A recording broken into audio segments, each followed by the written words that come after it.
let's take a few minutes, to appreciate the cassette tape. Almost the only medium apart from vinyl and pirate radio and clubs, obviously back in the day. But the tape pack and the individual tapes were such a lifeline and such a connection to the scene. Obviously, there was no internet, right? And, for me, as I'm sure with many people, you started listening to this before you were old enough to go to the clubs. So you had pirate radio and you got your coat hanger and shoved it into your stereo and connected them all up and dangled them out there. But you didn't very often hear some of the big names on pirates. Some of them, of course, were, but if you wanted to hear the big guns that were out and about in the clubs, it had to be the tape packs. Going down to your local record store, getting the singles. Me and my mates used to go to Wembley Market a lot. I'm sure most of them were all just kind of rip-offs and what have you. But at the time, you didn't care. You just wanted to be able to hear what the latest Top Buzz was, or Slipmat Set, or LSD. And for me especially, it became the only lifeline that I had, because during 93, or towards the end of 92, my family, or we as a family, emigrated to New Zealand. And I stayed behind in the UK until January 93, because it was my 18th in December 92. So I wanted to stay behind and be with all my mates and whatnot. So when I did go to New Zealand in January 93, I was out there for a year. So I missed the whole of the scene in 93. Now, there was no nights out there. In fact, the only night that I remember Andrew Weatherall there, RIP. And there was only about like 15 people in the club, in the bass box, I think it was called. The local they had record stores, but they weren't really stocking up this stuff. Really, you could only find like XL Recordings and some of the bigger independent labels that were putting stuff out. So my only lifeline was these little beauties and having my mates send me tapes. And some of them were good. And some of them used to send them regularly and some didn't. Obviously, there was no pirate radio, so these became such an essential part for me in 93 to kind of keep up with the music. Just still feel like I was connected to the scene. And, with 93, again, being such a phenomenal breakneck speed where hardcore started splitting in, or not splitting, I don't like saying it like that, evolved and branched out into dark side and into jungle. It was really interesting. I had a very limited access to what was going on there, so it was only really when I came back that it was a big sort of kind of catch-up game. But anyway, back to the tapes, right? I'd love to hear your stories and what you used to kind of do with the tapes, but obviously a big part of it was someone had a good tape, let me borrow it, let me copy it. Everyone had the twin deck cassette player so you could copy them. So obviously trusted, TDK SA90 Type 2 high position. These were I think were bad boy ones, these ones. So obviously I used to like putting the name on there, as I'm sure most people did.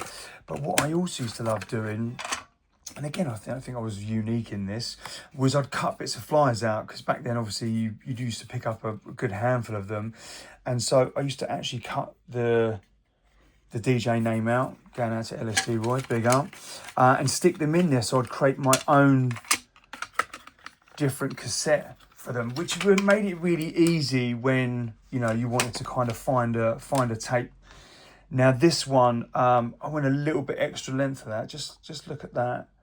So I put Easy Groove, and then I cut out an extra little Joe Peng and just slapped it on the top. Look at that, Hollywood Styles. Can't even remember half these flyers.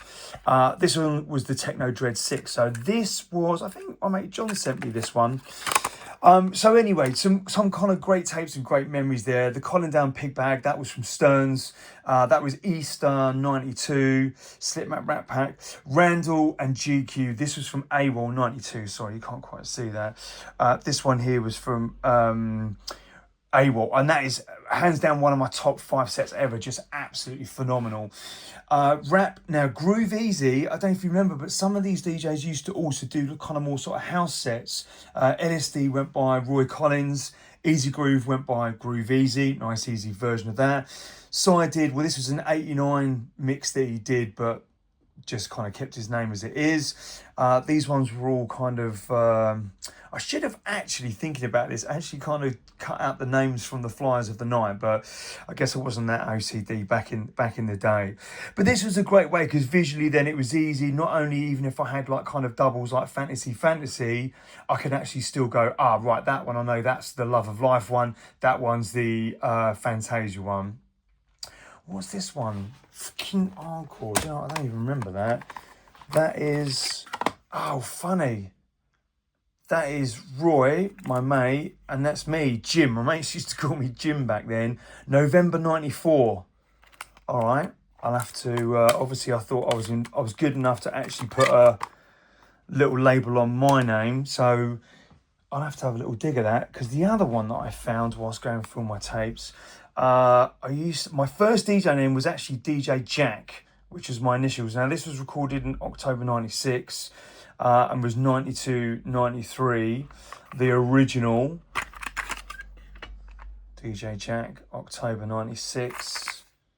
I'm assuming I did both sides. I'll have to rip that little puppy and see what's on there.